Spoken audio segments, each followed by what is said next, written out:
So this is the third soldering iron. So as you can see, this heating element is much longer than the first one and the second one. Here goes thinner, then thicker, and the tip of the soldering iron has been screwed in with two screws, one here and one here.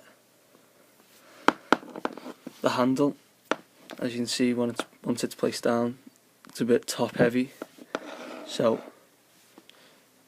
the tip will burn the surface if you leave it alone and don't put it in a stand. And also, there's no grip, there's no rubber grip here, so the user's hands can slip off easily, but it has got a lip on that stops the user from touching this bit. Also, this bit does not get very hot, but this bit's the bit that gets heated the most. As you can see here, there's no part that stops the wire from breaking, it just covers it up so you can't tell if it's broken or not.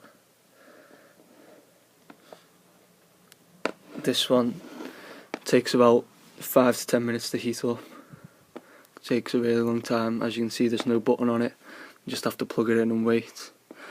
The soldering iron does come in a set with other soldering tools, which cost around £20 to buy, so it's quite expensive for the set, but the soldering iron on its own is about £8, which is really cheap, but you can tell the price that you pay is what you get for it. It's not a very good soldering iron.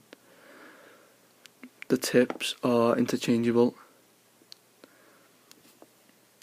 but that's pretty much it. There's nothing much to this soldering iron.